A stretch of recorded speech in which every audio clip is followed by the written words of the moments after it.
the Fra'Al. Welcome, gentle listener, I am Baldermort, your faithful servant, and I wish to introduce you to the factions, forces, and races of the Warhammer 40k universe, the grim darkness of the far future, where there is no time for peace, there is only time for war.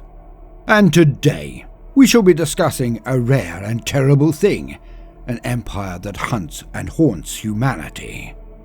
With high technology and powerful psykers, they are a dread that has never been quashed by the almost limitless fleets and armies of humanity.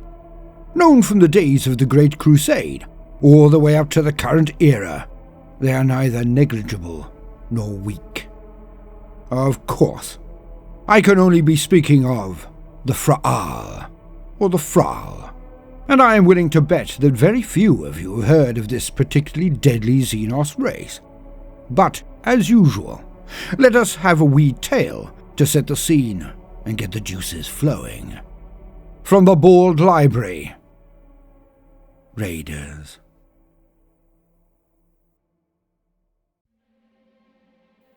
Raider duty again. When the galaxy is torn apart, the bugs smash our fleets and devour our worlds. The forces of chaos appear out of nowhere and assail all before them, cutting rough corridors of carnage across our realm. When Xenos fleets muster and assault even our strongest locations, our naval bases and dockyards, when the entire galaxy calls out for vengeance, we get Raider duty. Endless days and even months of visiting convoys, reading reports, trudging from base to base along well-trodden pathways, always waiting, anticipating, always arriving hours after the events, if not days after. We get to witness the repercussions, just in time to do nothing whatsoever about it. Before, if we caught any of these scum, well, we are a cruiser. They were always light ships. So even when we cornered them, finally got the jump on the rascals, it is not satisfying. The engagements end in one of two ways only. They spot us and run for it, or we get the drop and annihilate them. Endless boredom, punctuated by mere minutes of combat. Few even survive one volley, let alone a full broadside. Tedious does not come close. I despise Raider duty. Always have, always will. The captain stays cool and calm. It is his way. Nothing bothers him. But then, nothing excites him either. I have a strong suspicion that the Emperor himself could arrive on our decks, and he would merely bow, and then give an inventory of present arms, enlisted men, and our present duties. When passion was being dished out, this man did not go to the back of the queue. He dodged the event entirely. Every action is an important one, or we would not have been assigned it. Learn to love the chain of command and stay focused on your role, and that alone, was always his mantra. And the shame of it, the crying shame. We stand aboard one of the most powerful weapons of war ever devised, the Emperor's Mercy, an Avenger-class Grand Cruiser. I have no idea what the captain did to gain command of such a wonder, but he did. And when I was assigned to the Mercy, my heart leapt for joy. For surely, thinks I, this is the kind of ship at the very heart of the battle line. More battleship than cruiser. She is a beast. Yet, after the Baldermort Aprix event, let's just say that the captain was not in such high standing anymore. Not negligent enough to have his command stripped from him, but so despised that he was never again to be in command of a full battle group. Some said it was because of his familial ties. A scion of a rogue trader dynasty, he was immune to high censure. It was simply not politique to strip him of his command. So, he was given a small flotilla of escorts and consigned to the backwaters of the trading lanes. And every last man of us, his crew, went with him into this unspoken exile. From the potential to witness real fleet actions, be at the very heart of it all. My career path ended there. The ignominy of raider duty. Oh, we had chased off a few Eldar corsairs, but they never permitted us to get within range of them. Not once. And eventually, they simply moved on to the next sector. Gallant work indeed, forcing small enemy ships one sector over, where the local navy may not have had the patrols we had. Hardly glorious. But finally, today of all days, things have livened up a bit. Coming out of the Mandeville point, we saw them instantly. They had torn apart a convoy and were lurking over their kill, their spoils. A pair of unidentified ships. Not ours, definitely not traitor ships. And he, the captain, gave the order we had all been yearning to hear. Ahead, full speed. The anticipation rushed across every deck, every section. We were finally going to get to grips with an enemy. We were about to have a true battle. Because the ships we saw, though only 2 in number, were not inconsiderable themselves. Only 2. But this could be a great battle. At long bloody last. As his second, I walked the main stations of the bridge, making sure all was in place. All was ready, and every man Jack there knew exactly what was expected of him. I practically jumped for joy when I gave the order to load arms, the gunnery decks giving off a holler that I could barely contain from emulating. At long last, some real action. Sending our escorts out wide, the captain believed that they could skirt around the enemy and harry their rear. Most ships had less armour and shielding on their rear arcs. There was no reason to believe that this would not be the case, just because we did not know who these buggers were. The Mercy herself, he ordered straight towards them at flank speed. Time to get nasty. The minutes ticked down as we sped towards them. The 2 Xenos ships then flickered into life and powered straight towards us as well. The captain muttered a curse that only I could hear. They would reach us before the escorts could get around them. Their burst of speed would make this a simple battle of 2 on 1, at least for the first few hours. The destroyers would come around and aim right at them, but they had done as instructed and gone wide. Too wide, it would seem. The 2 Xenos ships closed, and we fired our limited front arc weapons. Few indeed for our tonnage, I must admit. The Mercy was designed to get in close and flatten everything around it with broadsides. We had more macro cannon batteries than even a pair of standard cruisers. When we got between these 2 oncoming ships, we would unleash hell on them. I only hoped it would last longer than the one pass. The distance was eaten up, the enemy holding their fire. Then, they did it. Energy weapons fired from their central bulks and slammed into us, and every jaw on the bridge dropped. But one. Their fire, these strange energy weapons, they went straight through our void shields, each one hitting our armour and seeming to scythe through it. Worse, as they continued these volleys of energy beams, they ripped across our hull and sunk into the only places that were weak, the void shield generator arrays. Panic ripped across us, and the only person keeping his head was the captain. He barked out orders and calmly stated to all, "This is their turn. When we get in close, it's ours." This seemed to steel the men. I felt shame when he had to do this. Not me. It was my role. But then, things went from bad to worse. Our fire pitter-pattered off their own void shields like they were laughing at us. And then, at near point-blank range, they unleashed their full complement of firepower upon us. Their own lance batteries slammed into our front, and down the very length of the Mercy. They knew exactly what they were doing. Their fire tore out many of our cannons before they even had the chance to fire. The damage reports coming from the gunnery decks were screamed. The numbers they stated in casualties almost unbelievable. And finally, when they flew past us, what remains of our macro cannons fired, only to impact on the void shields of the Xenos. One of their shields flickered down, then another, but before we could get any real hits in, they were already past us.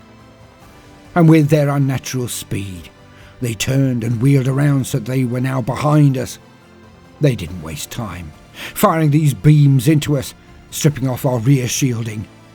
With a white face, I reported the damage to the captain. He simply asked me to patch in a Vox to the escorts. He never missed a beat as he ordered them to retreat, to scatter, to withdraw and take the report of this action to the Sector Admiralty. The last thing I saw was the lance batteries of the Xenos, now carving up the Emperor's Mercy from behind. We never stood a chance. And now, we shall discuss the danger implicit in this enigmatic force. But first, a brief word from the sponsor of this video. War Thunder. Prepare to smash your enemies on the land, in the sea and in the skies. With over 2,500 different planes, ships, choppers and tanks from the roaring 20s all the way to today, War Thunder has it all and is now available on PC and consoles for free. Take command of the greatest war machines from the last century and immerse yourself in a game like no other. With dazzling detail, glorious graphics, and sumptuous sound, this is a challenge you cannot miss. With over 70 million players and unequaled content, there is a myriad of massacre you can experience to scratch near any military history itch. The Dagger engine makes its frame rate lag-free, and the customization potentials are dizzying, even on a bog-standard base unit. In War Thunder, it matters where you hit the enemy, as it rejects simple health bars, and you truly must strike where the foe is weakest. But it also matters what you fire, so choose your weapon loadouts carefully. Better yet, when you get a kill, you get an X-ray view of the carnage you have wrought. You watch as your weapons do damage in real time, showing how better to slay them in future. Look at that! War Thunder can be played in arcade mode, where the action is fast and furious, in simulator mode, where you can practically smell the cordite, and realistic mode, which is a perfect blend of the two. It's an opportunity you simply cannot miss. So hit the links in the video description or pinned comment, use my code, and download War Thunder today for free. You'll get a massive package for new and returning players of 6 months off or more, which entitles you to multiple exclusive vehicles, Eagle of Valor decor, Oodles of Silver Lions, and 7 days of premium play. It's only up for grabs right now, so don't miss out. Download War Thunder today. Looks like fun to me. If I were not so busy writing scripts and stories, I would be all over that one. So, go have a look for your Uncle Balders, and thank you for your patience. Now, as Monty Python say, let's get on with it. The Fra'Al. A race that has stalked the Milky Way galaxy for a very long time indeed. For they matched their power against the glory of the expeditionary fleets of the Great Crusade, being engaged by the Night Lords, Salamanders, Word-Bearers, and even the Death Guard legions, at different junctures of that holy war of expansion. Yet, despite the efforts of the Ordo Xenos to hide the truth, they still survive even to the age Indomitus. As is usual for the Imperium, any issue they detect but cannot immediately deal with is then hidden beneath layers of bureaucracy and outright suppression of the truth. An Inquisitor of the Ordo Xenos, like most Inquisitors, has some form of envious urge to be the only authority on the danger. Hence, they remove, redact and simply eradicate any information that might fall into the hands of less illuminous personages. Like the priestly class of near every oral tradition and many written, the Inquisitors are valued for the esoteric information they hoard to themselves, making them sacrosanct by the possession of said details. Put less flowery, you cannot possibly execute me, as I am a living repository of information that is fundamental to the survival of mankind. Convenient, eh? Some may believe that the information would indeed be harmful to those who possess it, and it is absolutely right that they obscure the knowledge of chaos. Who amongst us will be able to resist such power if we knew it existed? Only an elect stalwart few. The dilution and removal of information concerning Xenos races is simply silly, and this is done all too often by the agents of the throne. Thus, when a new species is encountered, there are few who have the access to information to realize that this is no new encounter at all, but an ancient threat that has been ignored by the Imperium, nothing more. It makes every such event far more dangerous than it need be. For if the Imperium trusted itself and its orders and organizations, then collected data would mean it would be a rare moment indeed when anything truly new was encountered. I shall go into the strange nuance of the Imperium in more detail at another time. Just let it be known that the Imperium does not presently acknowledge that the Fra'Al are anything like a danger to it. Even so, there are so few details to be garnered from the setting, so vague, so ephemeral. But what does exist is troubling indeed. For the Fra'Al, as we shall hear, are a true threat to humanity. Nothing is known of the exact description of this race, despite again having one of their ships investigated by a priest of Mars. But what do we know? The Fra'Al are a highly technologically advanced species. They are also known to have powerful psykers amongst their ranks. The Fra'Al are known to call humans the Imperial, and they have nothing of the nonchalance of humanity. The Fra'Al are known to use tactics akin to the Tau Empire, for they will trade what they consider baubles of technology to backwater human worlds, thus gaining influence and power over them. It is also true that some marks of Chaos Space Marine vessels incorporate tech that can only be traced back to the Fra'Al. So, the chances of them making the distinction between Imperial or Chaos-worshipping humans seems to be thin. Either that, or Chaos forces have thus defeated, then tortured the tech from them. Equally possible, of course. Few can take the attention of Chaos Lords for even a day before losing all will, identity, and even urge to continue living. The Fra'Al are known to exist in groups they call conclaves, and their leaders are called satraps. Their psykers are lauded as being not just powerful, but able to unleash truly nightmarish psi-arcana. My apologies that I cannot give further details on this, as we all know I love the arcane and obscure manipulations of the wielders of the warp. So if you know more, then hit the comments section and attempt to enlighten us all. The tech of the Fra'Al is the more disturbing element, for they have very advanced weapons that are the perfect counter to not only the ships of the Imperium, but are even able to carve through the defenses of the Eldar, and that is nothing to sniff at whatsoever. They fire pulsed beams of energy called ether cannons. These weapons strike the outer hull of a ship and corrode them at record speeds.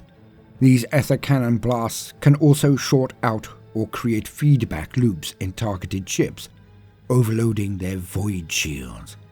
The ether cannons on the Fra'Al utterly ignore the void shields of the most advanced void-faring races. When the shields of a victim are overloaded and its hull torn asunder, the Fra'Al then close and use pinpoint lance battery fire to finish the job. Even the holofields of the Eldar are not immune to these ether cannons. In a conflict with the Fra'Al, casualties are almost guaranteed to be high, and victory can usually only come via sacrifice and extensively outnumbering the force encountered. The Fra'Al have only been seen to operate one model of starship, the Fra'Al battlecruiser. Usually seen only in pairs, they are large and powerful enough to raid successfully, smashing entire convoys of merchantmen and even Q-ships. But in combat against ships of the line, they are equal to the first and second stringers, the battle cruisers and battleships of our own fleets. When seen in numbers, they were enough to even make the Night Lords retreat and were able to stop entire expeditionary fleets in their tracks, though thankfully their naval power seems incredibly rare. When fought on a planet, they are enigmatic again, as there are so few details. One thing I did hear, which immediately gave me law mahogany of course, was that they are one of the only races that field psi-construct war engines. Yes. If you have ever heard me coo about the psi-titans of the Ordo Sinister, or the warlock knights of the Eldar, then know that the constructs of the Fra'Al are judged to be a dire threat to either. Yes.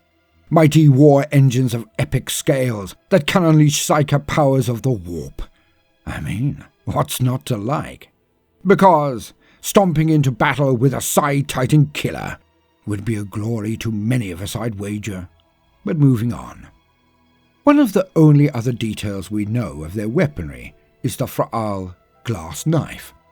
Traded on black markets in the Halo stars, they are blades made of seeming glass, yet they can pierce the ceramite of marine power armor, and they shed microfilaments from their edges that will embed in the victims of any strike, which is said to be debilitatingly painful.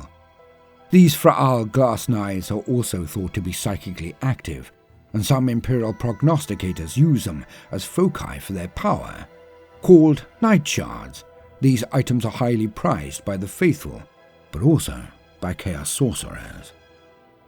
Some reports state that they exist in number in the Segmentum Obscurus. Others state that they are a nomadic people and few in number. In any case, I thought you should hear about them. Massive warships that can ignore and then blast away void shields? Armies with psi-titans and psykers throughout their ranks? Yes. If there were to be a new faction for the setting, I do indeed think that these, the Fra'Al, should at least be on the list. And imagine what would happen if it turned out that they had merely been harbouring their power for a massed invasion of the Imperium. Perhaps, just perhaps, they might inflict such casualties as were once seen in the Crusade, dealt by the Rangdan Sereb Wars. But that terrible name is one I shall explain in the near future. I look forward to it intensely. It's not for the faint-hearted, I can assure you.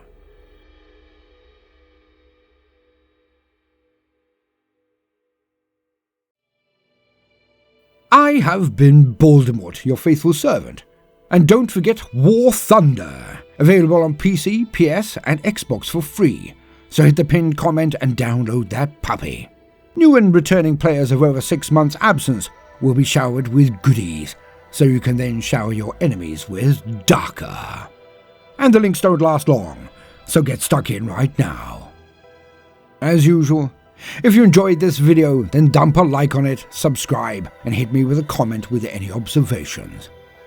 Now, no matter what you do today, do try to make some time for fun. Toodaloo.